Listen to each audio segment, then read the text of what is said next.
What is up, you guys? It is your boy here, and welcome to another video. In today's video, we're going to talk about the Green Bay Packers game win against the Indianapolis Colts. So, and I'm going to be honest, heading into this video, I was not expecting this team to win. I had a hint in the back of my mind. I'm like, what if our defense played somehow remarkably very well and our offense just does good enough to win a game? So, for instance, like the Broncos game or the Raiders game, or our offense didn't do enough to win the game, but the opposite this time. The offense did good enough to win, and the defense did good enough to win as well. And, well, it did exactly that. I was very surprised heading into this game, where the first quarter, this team looked like, oh my god, imagine this team with Jordan Love. And then the rest 3 quarters, it's like, ouch. So, yeah, but there's a lot to talk about with this game. But before we get into today's game and talking about it, do highly recommend that you like and subscribe. We are on the road to getting to 400 subscribers. But anyway, enough said, let's get into the video. So, also, just a quick clarification if you watch this video. I did live stream the game a little bit, but for some reason it just wasn't working, so I had to turn it off again. But I did watch the entire game, so yeah. And it also makes sense I watched the entire game because it was 12 o'clock instead of last time when it was 7:15. So, yeah. But anyway, guys, so now seriously, enough said, let's get into the video. So let's just talk about the defense, all right? Because I was very impressed with this defense. The defense did very, very well the entire game, and it was honestly very surprising. The only complaint I will have is allowing over 100 yards rushing for Jonathan Taylor. That was probably one of the biggest things, and he didn't really play much in the fourth quarter, so that's kind of saying something. Well, I wouldn't say he played like 80% of the fourth quarter, I would say. So it kind of was very annoying just seeing them constantly get a ton of yards from Jonathan Taylor. But outside of that, and maybe a couple throws here and there, we did very well on defense. And it was honestly kind of surprising. And for a guy who's kind of had to rely on their offense for so many years just because their defense has been so bad, it was quite surprising to see their team, this offense, do really well. Again, this defense, to do very well. Now, to be credit, we kind of did slump a little bit during the second half, allowing a field goal and a touchdown. But the first half, we didn't allow a single point. That's a pretty good job by the defense, respectively. Actually, I think we did allow a field goal in the second quarter or third quarter. Was it second or third quarter? I don't remember, but you get the point. This team played very well the entire time, except maybe during the end where it's kind of slowly started to look a little different and not the Packers that we saw during the entire game. But this defense did, again, very good and let an offense that was led by a backup quarterback to win the game. Now, let's talk about the offense side of the ball. Again, first quarter, great. We got the first 2 drives, a field goal, and a touchdown. But the problem is, we only got 2 field goals after that first quarter. And that was kind of the problem. This game was just nothing but, basically relying on our defense to do everything. And it kind of does stink, and it sucks, but there were kind of a couple opportunities where we could have gotten touchdowns or field goals, but we did something else. At the end of the game, we could have potentially made a field goal. But because we don't really trust our kicker that much, we took a delay of game to cheat the clock and punt the ball instead. And if Josh Jacobs also ended up scoring the touchdown instead of fumbling the ball in the end zone, that would have also been a touchdown. So we could have gotten 10 extra points, which would have made the game 26-10. And that would be pretty big. Again. And the fact we're winning with a backup quarterback is really telling me something about this team. Again, the Colts, they almost won against the Texans last week. Did everybody just forget to mention that? We went from basically looking like, oh yeah, this season might be a bit of a down year, to actually might still have a shot to win the division thanks to Malik Willis, as weird as that may sound. Malik Willis had a perfect game. I think he only had like a couple incomplete throws, and that was about it. Like, he played very well when he got the ball in his hands, which is something that we wanted to see from Malik Willis. We didn't want him to just play like an all-pro and stuff. But he did play good enough to win the game, like we said. He even got a passing touchdown during the game. And that big deep shot downfield to Romeo Doubs. It's like, he can play well. It's just like, we just didn't utilize him that much. And Jacobs, don't get me wrong, he was a great player during that entire game. But for heaven forbid, we did not need to use him that much. Yes, during the first half, he played incredible. He played out of his mind and good enough, again, to win the game, basically. The second half is where we kind of had to become a little bit more creative. And that's what kind of led to us not outscoring a lot of points during the second half of the game. Because we were kind of just running the ball with Josh Jacobs, and they're like, oh, wait, they're basically doing trick plays with Jalen Reed and running the ball with Josh Jacobs. Let's just focus that.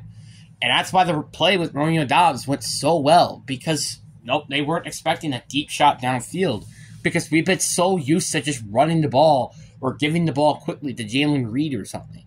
See, that's kind of the problem with this team, is like, this team kind of didn't utilize Malik Willis and his QB athleticism. So, like, what I'm trying to say is the ability that he can run. Because I think he only really ran the ball like 2-3 times during that game. Which I think was a bit of a disappointment. Because, again, Malik Willis, one of the big reasons of why he got drafted in the first place was because of his mobility and how good he was at actually using his legs. So I was a little disappointed that we didn't at least use him a little bit more with his legs, because after all, he's gifted with very, very good leg talent. So it just sucked, but it's okay. It's not the end of the world. And also, I will admit, some of the linemen did kind of make me complain a little bit. Like, for example, the two players in particular I'm looking at here is Josh Myers and Sean Ryden. Josh Myers, I've had complaints with basically ever since we drafted him, mainly because of the main factor. We're going to draft Kareem Humphrey over him. That's one of the biggest issues. And Sean Ryden, who was supposed to replace, I think, Elgton Jenkins, or just be in a rotational role with Elgton Jenkins, and also supposed to replace John Runyon, who unfortunately went to the Giants. It just kind of doesn't help matters, and it's kind of sad to just see that he kind of just didn't do that well, and again, it kind of also makes you question why were we not having Elgton Jenkins in most of the game, but I digress. But the offensive line played very well, and a kind of big key reason of why we won this game. Again, without an offensive line, Josh Jacobs wouldn't have been playing as good as he was during that entire game, and same thing with Malik Willis playing as good as he was all game. So you kind of have to think about that for a moment. So I do think, personally, I think their team did very well, respectively, despite how low the expectation was for this game. But there are some issues. For example, I think the fact that we underutilized Malik Willis and his potential was one of the biggest reasons. Like, yes, I understand. He's a backup quarterback, right? We don't want to overload his senses.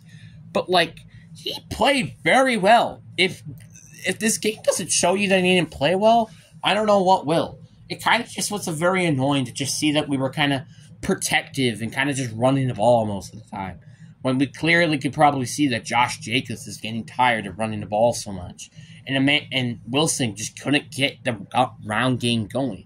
So it was kind of annoying just to see constantly that we were just running the ball here. And it was very frustrating. But, like, again, I understand why we have a backup quarterback with very low expectations, and he's only won one game before this. And he's only had, again, 3 career starts before this game. So we can understand why, but at the same time, he's been sitting behind quarterbacks for, what now? Basically 2 years, kind of, outside of the 3 starting games he's had. So it gotta give him some time. And then also getting traded and to the Packers during the trade before the regular season, and learning the playbook during week 1 and 2. it was kind of annoying just to see that we really only ran the ball most of the game. And we didn't fully use his potential. And there isn't really a lot of complaints I have with the offense. I think the offense did pretty well outside of just underutilizing Malik Willis. Because I feel like if we utilized him a little bit more, I feel like it could have been the difference from us having 16 points to potentially maybe like 23 or 30 potentially points. And the defense, there are some complaints I may have. Like, for example, the pass rush. The pass rush wasn't quite that great. I think we really only pressured him like 5 times, and I think we only got 2 sacks during that game. So, yeah, not great. And also, again, the stopping the run is one of the biggest issues. I don't know why, but it just seems like we're always struggling with stopping the run in particular. Now, you can understand we lost Devondre Campbell, who's a pretty big piece to the defense. But at the same time, we drafted Cade Walker for this reason. McDuffie is supposed to be a serviceable replacement. So it kind of just really throws in a lot of annoyance and stuff. And some of the coverages just kind of didn't make any sense to the DBs in particular. Like, for example, the one touchdown that Anthony Richardson threw, which was a great pass, by the way, he was wide open. And not like there weren't anybody there to stop him. You had Keyshawn Nixon right there in the end zone, who just, for some reason, looked like he was going for the other receiver, who I think Jair was guarding, instead of the other receiver who was clearly wide open. And I think it was Alan Pierce. So it's just so annoying that a lot of this stuff happens.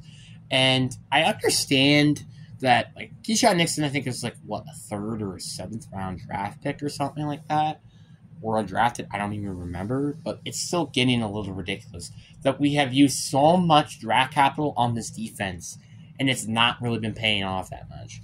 Well, obviously this game, it definitely has, but there were some moments in the game that were quite frustrating. Like, again, the run game, that wide open touchdown, and stuff like that. So you could have a little bit of a question marks with this defense with Jack Hatley and what he's running.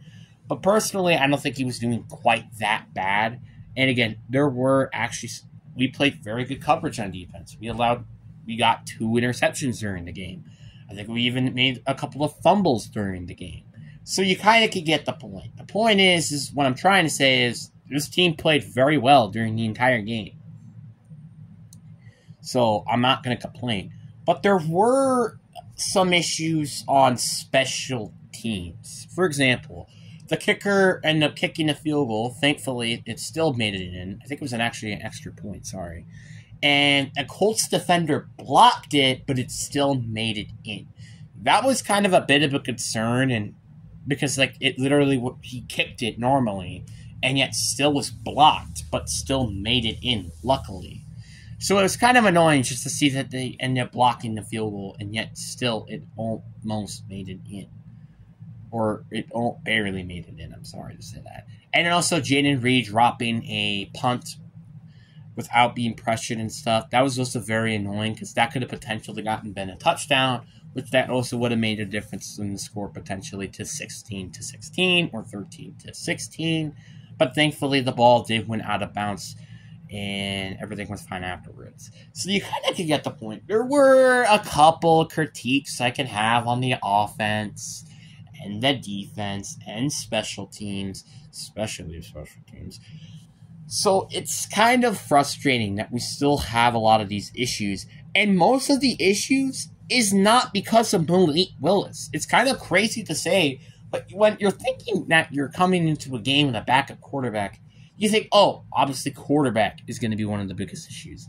But no, surprisingly, it wasn't. It was just it was just kind of the coaching and the defense just not doing that well. That was kind of frustrating, and it was just not enjoyable.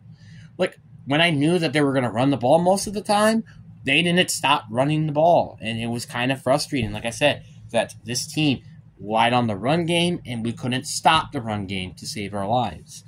And again, I'll say it once and I'll say it again. We have used so much draft capital on the defensive line for this to keep happening. Again, for example, Kenny Clark, I think, was a 3rd-round pick. Devontae Wyatt was a 1st-round pick. Lucas Van Ness was a first-round pick. Preston Smith is a free agent. Well, Preston Smith was a free agent signing. Rashawn Gary, he's a first-round pick. You kind of can get the point now. We have used so much draft capital specifically on the defensive line just for it to not play good. It's super frustrating. And obviously, I can maybe understand why you haven't been starting Andrew Cooper just to get some experience in at, the backup position or something like that. And that's kind of what I've been honestly doing a little bit, not going to lie. But it is ridiculous. It is retarded that we have been constantly just not been doing what we need to do on defense. It's kind of annoying. So, again, obviously, this is a good game, right? But there are a lot of things that we kind of got lucky like. Like, for example, the second interception that he threw was honestly a very bad read by Anthony Richardson.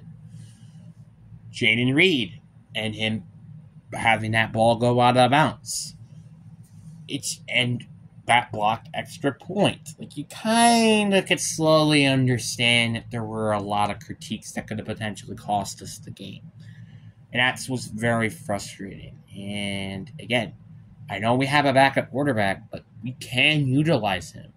And again, I think one of the biggest problems with their offense was that we were lacking the ability to throw the ball.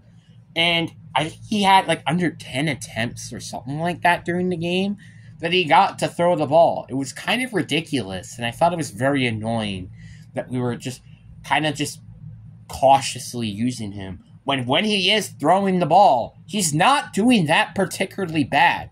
Like, I think there was like one play that wasn't a great read, but even then, that went to becoming a touchdown. So I don't think that he doesn't have, I don't think he's a bad reader. I don't think he's a bad thrower. I just don't understand why are we not using him a little bit more.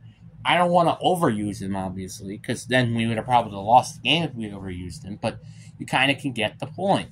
It's like, and I think that's maybe one of the problems with Tennessee. They were just overusing him and also not having a good receiving core for him. Like, again, for example, back then, he didn't have a good receiver. They didn't have DeAndre Hopkins. They didn't have Tyler Boyd and all those receivers. His best receiver was basically Traylon Burks back then. And Derrick Henry. Now, is Josh Jacobs as good as 2022 Derrick Henry? Probably not. But is our receiving core better than it was back in 2022 for the Tennessee Titans? Absolutely. So I just don't understand why weren't we using him a little bit more in the passing game rather than actually just using him to just give the ball to Josh Jacobs. But again, I know this is my opinion, but again, heading into week 3, where we're having a very good defensive line and a pretty poor secondary for Tennessee, I'm kind of hoping that we're maybe going to use Malik Willis if he does start next week, because we don't know what Jordan Love at the moment. With him probably starting next week, and again, with a poor secondary and a very good front seven, I'm really hoping that we can just use that game and learn that, okay, maybe we could use Malik Willis a little bit more in the passing game. And then we obviously still need to get the ball to Josh Jacobs a lot. I'm not going to deny that. It's just we don't want to overuse him so then he either fumbles the ball or fatigue or gets hurt. Because that's one of the last things we need right now. Because our running back position is already pretty banged up with Lloyd being in rotation. So he was even questionable, I think, heading into week 1. A.J. Dillon is out for the year. And Wilson isn't quite the greatest running back in the world. So you kind of could start to understand the point of where I'm getting at.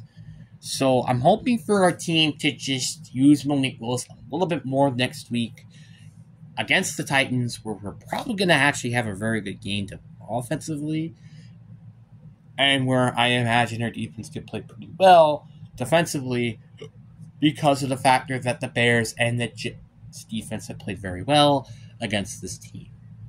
But what do you guys think down in the comments section below?